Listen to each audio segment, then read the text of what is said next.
ஒன்று அழகாக சொல்லுகிறது. அசோகவனத்தில் சீதை இருக்கும் பொழுது அங்கிருந்த அரகிகளிடம் தப்பித்து வருவதற்கு சீதையால் முடியாமல் அல்ல. ஆனாலும் அனுமன் அங்கு சென்று நான் உன்னை தூக்கி கொண்டு ராமனிடம் ஒப்படைக்கிறேன் என்று கூறிய போது சீதை கூறிய பதிலில் இருந்து இந்த பழமொழிக்கு உண்மையான பொருளை நாம் அழகாக தெரிந்து கொள்ளலாம். எப்படின்னு பாருங்க.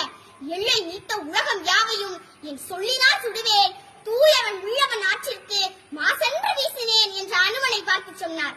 இந்த இடத்திலிருந்து நீ என்ன கூட்டிட்டு போகணும்னு அவசியம் இல்ல. வில்லவன் ஆற்றிற்கு, அதாவது வெள்போரில் சிறந்தவனாக விளங்கிய ராமனுக்கு அது கேவலம். ராமன் போய் கூட்டிட்டு வராம அவளா தப்பித்து வந்தாள் என்று மற்றவர்கள் சொல்லக்கூடாது. என்னுடைய கணவன் வந்து கூட்டிட்டு போனாதான் எனக்கு பெருமை. ஆகவே விழவன் ஆற்றிற்கு மாசு விளைவிக்க விரும்பவில்லை என்று சொன்னார். அக்கினி குஞ்சொன்று கண்டேன், அதை எங்கொரு காட்டில் பொந்திட வைத்தேன். விருந்து தணிந்தது காடு. ஆம், பெண்களின் புத்தியும் அக்கினி குஞ்சுதான். என்னதான் அடுப்பாங்கரையிலும் அந்திவானத்திலும் அவள் பணி செய்தாலும் ஒரு விஷயம்